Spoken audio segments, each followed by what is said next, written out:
स्वागत है आप सभी का प्रशासनिक गुरुकुल की गुरु सीरीज में। और जैसा कि हमने आपसे वादा किया था, उत्तर प्रदेश के बजट और उत्तर प्रदेश की आर्थिक समीक्षा को लेकर के ये विशेष प्रश्न हम आज आपके सामने लेकर प्रस्तुत हुए हैं। तो बजट पारित करने की प्रक्रिया में सबसे पहले जो आपके राष्ट्रपति का अभिभाषण है, आर्थिक समीक्षा है और बजट, वहां पे जो भी प्रमुख चर्चाएं देखने को मिली है, जो भी विषय देखने को मिले हैं, उनसे संबंधित, उन आंकड़ों से संबंधित, उन योजनाओं से संबंधित और सरकार की उसमें क्या आगे की परिदृष्टि है, उससे संबंधित प्रश्न यहां पे हम लेकर के प्रस्तुत हुए हैं।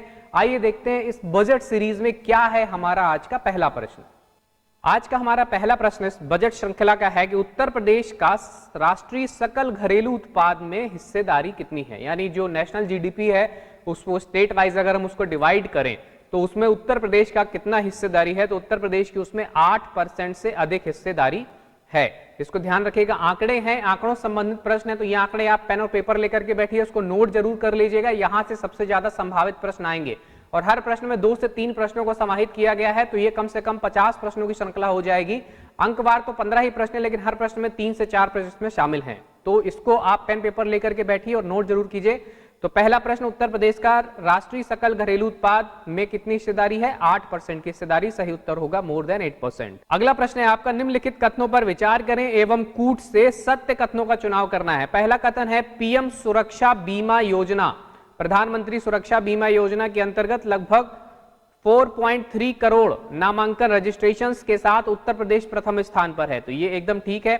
दूसरा, पीएम जनधन योजना यानी प्रधानमंत्री जनधन योजना में 8.5 करोड़ से ज्यादा खाते के साथ उत्तर प्रदेश प्रथम स्थान पे है। ये एक बार पूछा भी गया है कि अभी तक प्रधानमंत्री जनधन योजना में कितने खाते खोले गए हैं। चूंकि उत्तर प्रदेश प्रथम स्थान पर है तो यह आंकड़ा भी महत्वपूर्ण है, योजना भी महत्वपूर्ण है। इसके अलावा अटल पेंशन योजना में 75 लाख रजिस्ट्रेशंस के साथ में उत्तर प्रदेश प्रथम स्थान पे है। तो जहां पे भी उत्तर प्रदेश प्रथम स्थान पे है, द्वितीय स्थान पे है, वहां से सबसे ज्यादा प्रश्न बनने की संभावना होती है। तो उसी प्रकार से यहाँ पे 3 योजनाओं को एक प्रश्न में शामिल किया गया है जिनके प्रदर्शन में उत्तर प्रदेश का प्रथम स्थान है। प्रधानमंत्री सुरक्षा बीमा योजना, प्रधानमंत्री जनधन योजना और अटल पेंशन योजना। इसके अलावा आंकड़े भी पूछे जाते हैं। प्रधानमंत्री जनधन योजना प्रश्न आ चुका है, तो सुरक्षा बीमा में कितने नामांकन है? 4.3 करोड़। जनधन योजना में कितने खाते हैं? 8.5 करोड़। अटल पेंशन योजना में कितने रजिस्ट्रेशन है? 75 लाख। तो तीनों सही कथन है, तो सही उत्तर हो जाएगा 1, 2 और 3। अगला प्रश्न इसी संबंधित कि किन तत्व उत्पाद या योजनाओं के प्रदर्शन के मामले में उत्तर प्रदेश प्रथम स्थान पर है। तो 3 हमने वहां पे करी थी, आगे देखते हैं। इसके अलावा प्रधानमंत्री स्वनिधि योजना में कुल वितरण, स्वनिधि योजना किसके लिए है? स्ट्रीट वेंडर्स के लिए, यानी पथ विक्रेता जो हमारे हैं उनके लिए ये योजना लाई गई थी। उनको ऋण प्रदान किया जाता है 10,000, 50,000 इस तरीके से। वहां पे सबसे ज्यादा ऋण वितरण करने के मामले में कौन सा राज्य प्रथम स्थान पे है? तो उत्तर प्रदेश में पथ विक्रेताओं को सबसे ज्यादा ऋण वितरित किए गए हैं। तो ये पहला आपका सही है। दूसरा, देश में जीएसटी पंजीयन की कुल संख्या के बारे में उत्तर प्रदेश प्रथम स्थान पे है। और एक चीज और याद रखिएगा, जीएसटी पंजीयन के अलावा जीएसटी फाइल करने वाले भी सबसे ज्यादा लोग उत्तर प्रदेश से ही हैं। तो जीएसटी संबंधित प्रश्न भी आपसे पूछा जा सकता है। तीसरा, मनरेगा के अंतर्गत मानव रोजगार दिवसों का सृजन करने के मामले में भी उत्तर प्रदेश प्रथम स्थान पर है। तो 3 योजनाएं हमने वहां पे करी थी, जनधन योजना, अटल पेंशन योजना और यहां पे है आपकी स्वनिधि योजना। तो इन सभी योजनाओं में उत्तर प्रदेश प्रदर्शन में प्रथम स्थान पर है। तीनों कथन सही है, तो सही उत्तर हो जाएगा 1, 2 और 3।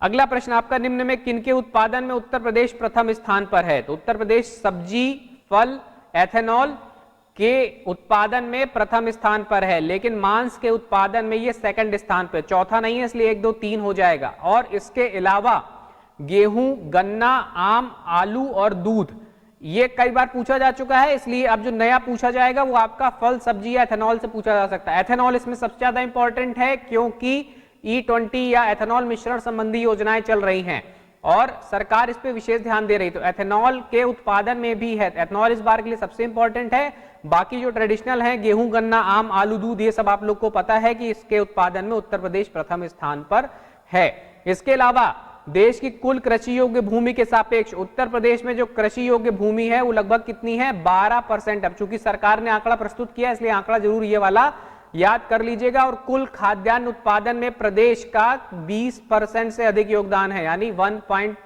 1/5 से भी ज्यादा हिस्सेदारी जो है वो उत्तर प्रदेश की है देश के कुल खाद्यान्न उत्पादन में, यानी 20% से ज्यादा। और इसके अलावा किन किन उत्पादों में प्रथम स्थान है वो भी आपको याद रखना है। तो सही उत्तर हो जाएगा 1, 2, 3। मांस के उत्पादन में सेकंड है, फर्स्ट है महाराष्ट्र। पहला जो है मांस के उत्पादन में वो महाराष्ट्र है, इसको भी याद रखिएगा अगर अलग से प्रश्न पूछा जाता है कि मांस उत्पादन में प्रथम स्थान किसका है। अगला प्रश्न, तृतीय राष्ट्रीय जल पुरस्कारों में उत्तर प्रदेश को कौन सा स्थान प्राप्त हुआ है? तो बजट के पहले जो राष्ट्रपति का अभिभाषण हुआ था उसमें सरकार की उपलब्धियों को गिनाया गया था। उसमें राज्यपाल द्वारा यह स्पष्ट रूप से बताया गया है कि राष्ट्रीय जल पुरस्कारों में उत्तर प्रदेश को प्रथम स्थान प्राप्त हुआ है। Third national water awards, fourth की गणना अक्टूबर में शुरू हुई है, अभी तक घोषणा नहीं हुई है, फोर्थ आएगा तब उसका परिणाम आएगा। तो तीसरा भी हाल ही में जो घोषित किया गया था उसमें उत्तर प्रदेश प्रथम स्थान पे है। चूंकि ये करंट अफेयर से भी रिलेटेड है, यूपी से भी रिलेटेड है, इसलिए एक क्वेश्चन इंपॉर्टेंट है, इसको ध्यान जरूर रखिएगा। प्रथम स्थान राष्ट्रीय जल पुरस्कार। अगला प्रश्न आपका, वर्तमान में उत्तर प्रदेश में क्रियाशील कुल हवाई अड्डों की संख्या कितनी है? तो कुल क्रियाशील हवाई अड्डे अभी 9 हैं वर्तमान में प्रदेश में, और ये 77 गंतव्यों तक वायु सेवा उपलब्ध कराते हैं। 77 जगहों तक पहुंचने की सुविधा आपको इनके माध्यम से मिलती है। और 10 नए एयरपोर्ट्स का निर्माण अभी उत्तर प्रदेश सरकार के निर्देशन में जारी है। और सबसे महत्वपूर्ण जो है जेवर, एशिया का सबसे बड़ा अंतरराष्ट्रीय एयरपोर्ट जो बन रहा है वो जेवर बन रहा है, यमुना एक्सप्रेस वे के पास में, नोएडा के पास में। तो इसको याद रखिएगा। और जब ये क्रियाशील हो जाएगा तो इसके बाद 5 अंतरराष्ट्रीय एयरपोर्ट वाला देश का एकमात्र राज्य बन जाएगा उत्तर प्रदेश, जिसमें 5 अंतरराष्ट्रीय एयरपोर्ट होंगे, यानी इंटरनेशनल एयरपोर्ट होंगे 5। संख्या याद रखिएगा 5। यूपी पहले स्थान पे हो जाएगा जब ये जेवर वाला बन जाएगा। जेवर कहां बन रहा है? यमुना एक्सप्रेसवे के पास। वर्तमान में कितने हैं? 9। अगला प्रश्न आपका, आध्यात्मिक पर्यटन की समृद्धि हेतु 4 तीर्थ विकास परिषदों की स्थापना प्रस्तावित है। तो ये भी एक बात की गई थी कि तीर्थ स्थल विकास के लिए और इससे संबंधित आध्यात्मिक पर्यटन के लिए, आध्यात्मिक पर्यटन पर ध्यान केंद्रित करने के लिए और इसको प्रोत्साहन देने के लिए 4 तीर्थ विकास परिषदों की स्थापना प्रस्तावित है। निम्न में कौन सा जिला इसमें शामिल नहीं है पूछा गया है? तो मथुरा इसमें शामिल है, मिर्जापुर शामिल है विंध्यवासिनी देवी मंदिर के कारण, सीतापुर नैमिषारण्य तीर्थ के कारण, मथुरा ब्रजभूमि के कारण, और यहां पे अयोध्या नहीं है, इसकी जगह पे है आपका चित्रकूट। चित्रकूट को भी सरकार काफी ध्यान दे रही है। बुंदेलखंड एक्सप्रेसवे चित्रकूट के पास भरतकूप तक बनाया गया है, जो कि आगरा लखनऊ एक्सप्रेसवे को जोड़ता है। एक्सप्रेसवे के बारे में भी प्रश्न आपसे पूछ सकता है। वर्तमान में 6 एक्सप्रेसवे यूपी में है सबसे ज्यादा, और इनकी लंबाई भी अधिकतर की 300-150 इस तरीके के आसपास है। तो लंबाइयां भी जरूर याद रखिएगा। बुंदेलखंड की 297 है, 300 के आसपास आगरा लखनऊ एक्सप्रेसवे की है, 200 के 186 के आसपास आपकी यमुना एक्सप्रेसवे की है। तो इनकी सबकी लंबाइयां जरूर याद रखिएगा। कौन कौन से एक्सप्रेसवे हैं इस पे भी आपको आंकड़े पता होना चाहिए। तो अयोध्या नहीं है, यहाँ पे सही उत्तर होगा चित्रकूट। तो 4 तीर्थ विकास परिषद मथुरा, चित्रकूट, मिर्जापुर और सीतापुर में स्थापित किया जाना प्रस्तावित है, ताकि इन क्षेत्रों में आध्यात्मिक पर्यटन को बढ़ावा दिया जा सके। अगला प्रश्न आपका, उत्तर प्रदेश बजट के संदर्भ में 23-24 के लिए जो निर्धारित किया गया है, इसमें बजट का कुल आकार कितना है? 6.90 लाख करोड़। यह आंकड़ा जरूर याद रखेगा, ये प्रीवियस ईयर क्वेश्चन में पूछा भी गया है। कुल आकार पे हमेशा प्रश्न पूछा जाता है कितना बजट है। कुल आकार का मतलब है सरकार कितना आगे खर्चा करने वाली है किस किस क्षेत्रों में। इसके अलावा नई योजनाओं पर शामिल कुल मूल्य कितना है? तो इस 6.9 लाख करोड़ में 32,700 करोड़ की नई योजनाएं प्रस्तावित की गई हैं। तो नई योजनाएं भी महत्वपूर्ण है, नई योजनाओं के लिए कितना परिव्यय किया जाना है वो भी महत्वपूर्ण है। इसके अलावा बजट की थीम के बारे में आपसे प्रश्न अलग से पूछा जा सकता है, क्योंकि अलग अलग मिलती जुलती थीम पिछले 2-3 वर्षों में रही है। समावेशी विकास, आत्मनिर्भर भारत, सबको लेकर, सबका साथ सबका विकास। तो मिलते जुलते शब्द है जहां से आप कंफ्यूज कर सकते हैं। तो थीम जरूर याद कर लीजिएगा, त्वरित, सर्वसमावेशी और समग्र। ये 3 शब्द याद रखिएगा, त्वरित, सर्वसमावेशी और समग्र विकास की तर्ज पर आत्मनिर्भर उत्तर प्रदेश। आत्मनिर्भर उत्तर प्रदेश की बात की जा रही, तो तीनों ये सही कथन है। सही उत्तर हो जाएगा 1, 2 और 3। सही सुमेलित युग में बताने थे, तीनों सही सुमेलित हैं। बजट का आकार, नई योजनाओं में शामिल कुल व्यय और इसकी थीम बजट के बारे में। अगला प्रश्न, उत्तर प्रदेश बजट 2023-24 के संदर्भ में सही सुमेलित युग्म आपको बताने हैं। तो पहला, जीएसडीपी में अनुमानित वृद्धि कितनी, यानी आगे के जो वित्तीय वर्ष आ रहा है 23-24, उसमें अनुमानित वृद्धि ग्लोब स्टेट जीडीपी में कितनी आएगी? तो वो आएगी 19%। ये ध्यान रखिएगा। बेरोजगारी दर कितनी रहने की संभावना है? 4.2%। और इसके अलावा जो आपका कुल बजट आकार था उसमें राजस्व लेखे में कितना व्यय किया जा रहा है और पूंजीगत लेखे में कितना व्यय किया जा रहा है, तो कुल आकार है 6.9 लाख करोड़ रुपए। इसमें राजस्व लेखे का व्यय 5.02 लाख करोड़ और पूंजीगत लेखे का व्यय 1.87 लाख करोड़ रुपए है। यह अलग से भी पूछा जाता है कि राजस्व में कितना है, पूंजी में कितना है, बजट का कुल आकार कितना है। ये तीन आंकड़े आपको न्यूनतम रूप से याद होने चाहिए। प्रारंभिक परीक्षा में इनसे प्रश्न आने की सबसे ज्यादा संभावना है, तो ये उपयुक्त सभी है। बजट में कुल व्यय में 5.02 लाख करोड़ रुपए राजस्व लेखे, 1.87 लाख करोड़ पूंजी लेखे का व्यय है। और थीम दी हुई है यहाँ पे, सबका साथ, सबका विकास, सबका विश्वास, सबका प्रयास के मूल मंत्र पर केंद्रित बजट उत्तर प्रदेश को नई गति देगा। तो यहाँ पे देखिए सबका प्रयास, एक नया शब्द भी जोड़ा गया है, ये मूल मंत्र है। थीम जो आपको पहले बताई थी, आत्मनिर्भर उत्तर प्रदेश। अगला प्रश्न, उत्तर प्रदेश के संदर्भ में प्रथम स्थान के संदर्भ में, तो जो आर्थिक समीक्षा आई थी उसमें कई जगह पर उत्तर प्रदेश के प्रथम स्थान की बात की गई है। वो कौन कौन से हैं? पीएमएफएस पोर्टल के द्वारा डायरेक्ट बेनिफिट ट्रांसफर यानी प्रत्यक्ष लाभ हस्तांतरण जो किया जाता है, लोगों को लाभ उनके खाते में सीधे धन भेजकर दिया जाता है, उससे लाभार्थियों को धन हस्तांतरण के बारे में उत्तर प्रदेश प्रथम स्थान पर है। दूसरा, कृषि निवेश किसानों को देय अनुदानों का डीबीटी के माध्यम से भुगतान करने के मामले में भी उत्तर प्रदेश प्रथम स्थान पर है। और प्रधानमंत्री आवास योजना शहरी और ग्रामीण जो चल रही है उसमें आवासों के निर्माण की संख्या यानी सबसे ज्यादा आवास किसने बनाए हैं? उत्तर प्रदेश ने बनाए हैं। और उसके अलावा सबसे उत्कृष्ट ग्रामीण आवास यानी सबसे अच्छे ग्रामीण आवास बनाने में भी उत्तर प्रदेश प्रथम स्थान पर है। यानी पीएम आवास योजना में सबसे ज्यादा आवास बनाना और सबसे अच्छे ग्रामीण आवास बनाने में भी उत्तर प्रदेश प्रथम स्थान पर है। इसके अलावा कृषि निवेश किसानों को देय अनुदानों का प्रत्यक्ष लाभ हस्तांतरण करने के मामले में और पीएमएफएस पोर्टल का यूज करने के मामले में जो डीबीटी में यूज होता है उसमें भी उत्तर प्रदेश प्रथम स्थान पर है। तो ये तीनों में उत्तर प्रदेश प्रथम स्थान पर है, तो सही उत्तर हो जाएगा 1, 2 और 3। अगला प्रश्न आपका, उत्तर प्रदेश बजट 2023-24 के संदर्भ में राजकोषीय घाटा 2023-24 कितना रहने का अनुमान है? ये विगत वर्षों में बहुत बार पूछा गया है, आरओ तक में पूछा गया, आरओ के मेंस में, और जब यूपीपीसीएस का मेंस ऑब्जेक्टिव होता था तब भी प्रश्न पूछा गया और ये हर साल आने की पूरी संभावना रहती है। तो ये एक 3 स्टार क्वेश्चन है आपका, वेरी इंपॉर्टेंट। कितना है स्टेट जीडीपी का? 3.48%। और चूंकि ये काफी कम है, नियंत्रित है, उत्तर प्रदेश की अर्थव्यवस्था की अच्छी स्थिति को दिखा रहा है, इसलिए भी इस बार पूछे जाने की संभावना है, क्योंकि सरकार अपनी उपलब्धियों को जरूर प्रश्न बनाती है। तो एसजीडीपी का 3.48% आंकड़ा जरूर आपको याद रखना होगा। राजकोषीय घाटा, फिस्कल डेफिसिट कितना है? 3.48% ऑफ स्टेट जीडीपी। अगला प्रश्न, सरकार जो बजट प्रस्तुत करती है उसमें सरकार की आय और व्यय के संदर्भ में है। तो पहला प्रश्न जो यहाँ पे आपका दिया है वो है सरकार की आय के स्रोतों को अवरोही क्रम में लगाना है, यानी सबसे ज्यादा आय कहां से होती है, फिर उससे कम, घटते हुए क्रम में, डिसेंडिंग ऑर्डर में आपको लगाना है। तो सबसे ज्यादा जो आय होती है सरकार को वो है राज्य का स्वयं का कर राजस्व, जिसका हिस्सा है 38.8%। आंकड़ों पे नहीं जाएगा, क्रम से पूछता है या पूछेगा सबसे ज्यादा किससे होती है, बस ये आपसे पूछा जाएगा। तो स्वयं का कर राजस्व ये सबसे ज्यादा नंबर 1 पे है। इसके अलावा दूसरे स्थान पर केंद्रीय करों में राज्यांश 27%, ये सबसे बड़ा हिस्सा है दूसरा राज्य सरकार की आय का। तीसरा जो सबसे बड़ा हिस्सा है वो है केंद्र सरकार से सहायता अनुदान 14.9% और चौथा जो है वो है लोक ऋण 14.6%। तो ये तीसरा सबसे बड़ा स्रोत है आय का और ये चौथा, ये चारों स्रोत मिला करके 95% आय का सृजन करते हैं। यानी ये 4 ही मुख्य स्रोत हैं, इसलिए इन चारों को ही प्रश्न में पूछे जाने की संभावना है। तो अवरोही क्रम में या आरोही क्रम में पूछ सकता है। तो आपको अगर अवरोही क्रम में पूछा जाए तो सही उत्तर हो जाएगा राज्य कर राजस्व, केंद्रीय कर में राज्यांश, केंद्र सरकार सहायता अनुदान और लोक ऋण, यानी 1, 2, 3, 4। और अगर आरोही क्रम में पूछा जाएगा तो नीचे से हो जाएगा आपका, यानी 4, 3, 2, 1 हो जाएगा फिर सही उत्तर। तो ये चारों के नाम याद रखिएगा। सबसे ज्यादा किससे है? राज्य अपने राजस्व से लेता है।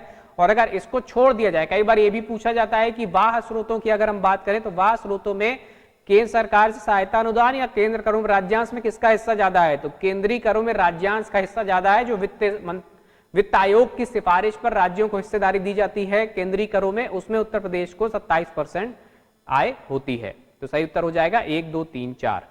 अगला प्रश्न व्यय के बारे में, यानी सरकार की जो आय हो गई इन 4 क्षेत्रों से, अब वो पैसा सरकार कहां खर्चा करती है, यानी सरकार के व्यय क्षेत्रों को अवरोही क्रम में लगाना है। सबसे ज्यादा कहां खर्चा करती है?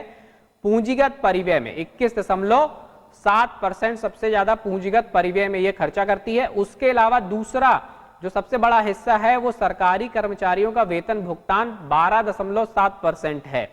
तीसरा जो सबसे बड़ा हिस्सा है वो है पेंशन भुगतान आपका 12.1, और इसके अलावा एक और अन्य राजस्व व्यय है 13.3%। यहां पे भी सबसे ज्यादा व्यय करती है सरकार, और पेंशन में सबसे ज्यादा व्यय करती है, और सहायता प्राप्त संस्थाओं पे व्यय करती है, और सहायता अनुदानों पे। ये जो क्षेत्र हैं ये कई सारे प्राथमिक क्षेत्र हैं जिसमें पूंजीगत परिव्यय पहले स्थान पे सबसे ज्यादा व्यय के मामले में, दूसरे स्थान पे अन्य राजस्व व्यय, तीसरे स्थान पे आपका सरकारी कर्मचारियों का जो वेतन है वो है, चौथे स्थान पर पेंशन के जो भुगतान है वो है, पांचवें स्थान पे सहायता प्राप्त संस्थाओं को जो वेतन देना पड़ता है वो है, और छठवें स्थान पे है सहायता अनुदान। अब यहाँ पे चार कौन से पूछे गए हैं? पूंजीगत परिव्यय, वेतन का भुगतान, पेंशन व्यय और सहायता अनुदान। तो ये चारों सही क्रम में लगे हुए हैं। सही उत्तर हो जाएगा 1, 2, 3, 4।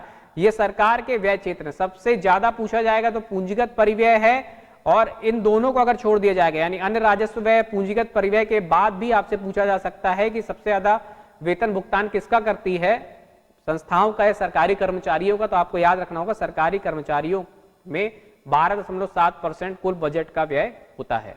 अगला प्रश्न आपका वर्ष 2021-22 ये उत्तर प्रदेश की आर्थिक समीक्षा से प्रश्न है। इसमें चालू कीमतों पर यानी बाजार कीमतों की बात की जा रही है। कुल राज्य घरेलू उत्पादन में, ग्रॉस स्टेट डोमेस्टिक प्रोडक्ट में आर्थिक गतिविधियों की वृद्धि दर अलग अलग दी गई है। प्राथमिक गतिविधियां, द्वितीयक गतिविधियां, तृतीयक गतिविधियां। प्राथमिक यानी कृषि और संबद्ध क्षेत्र, द्वितीयक यानी उद्योग और विनिर्माण क्षेत्र, और तृतीयक यानी सेवा क्षेत्र।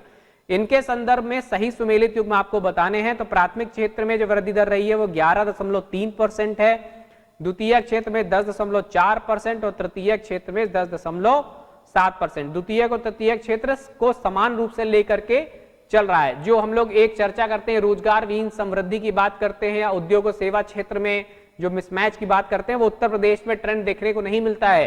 तो ये ध्यान रखिएगा, इनकी लगभग बराबर ग्रोथ रेट रहती है। चूंकि खाद्यान्न उत्पादन में पहले मामले में तो आप सीधे से अंदाजा लगा सकते हैं कि तीनों क्षेत्रों में सबसे ज्यादा किसकी होगी?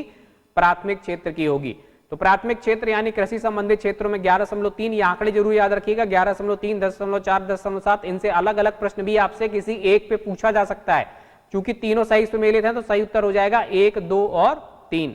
अगला प्रश्न आपका उत्तर प्रदेश बजट 2023-24 के संदर्भ में क्षेत्रवार विकास योजनाओं के व्यय के संदर्भ में सही सुमेलित युग्म चुने, यानी किस क्षेत्र में सरकार सबसे ज्यादा व्यय करना चाह रही है।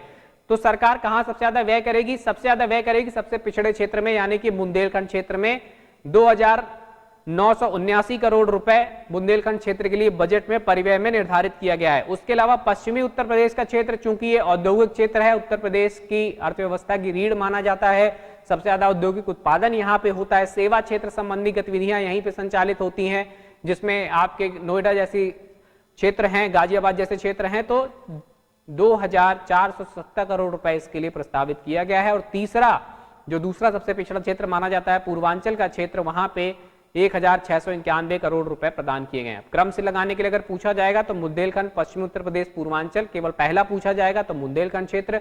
बुंदेलखंड आंकड़ा महत्वपूर्ण इसलिए भी है क्योंकि यहां से सीधे प्रश्न पूछा जा सकता है कि सबसे ज्यादा बुंदेलखंड के लिए दिया गया है, कितना दिया गया है? 2,979 करोड़ रुपए। तीनों सही सुमेलित है, सही उत्तर हो जाएगा 1, 2 और 3। तो ये थे आज के 15 प्रश्न। अभी बजट में हम क्षेत्रवार सरकार क्या योजनाएं लेकर के आ रही है, क्षेत्रवार सरकार की क्या नीतियां, उस पर बजट का एक और सेशन आपके साथ गुरु सीरीज में करेंगे। तो आज के प्रश्न आपको उम्मीद है पसंद आए होंगे। तो वीडियो को लाइक कीजिएगा, शेयर कीजिएगा अपने मित्रों के साथ में, और सब्सक्राइब कर लीजिए हमारा यूट्यूब चैनल प्रशासनिक गुरुकुल। इसी गुरु सीरीज के आगे की वीडियोस और अन्य वीडियोस भी आपको वहां मिलते रहेंगे। और बेल आइकॉन जरूर प्रेस कर लीजिएगा ताकि रेगुलर नोटिफिकेशन जो भी वीडियो हमारी तरफ से अपलोड होता है उसका तुरंत आपको मिल जाए। आज की कक्षा में जुड़ने के लिए आप सभी का हार्दिक धन्यवाद।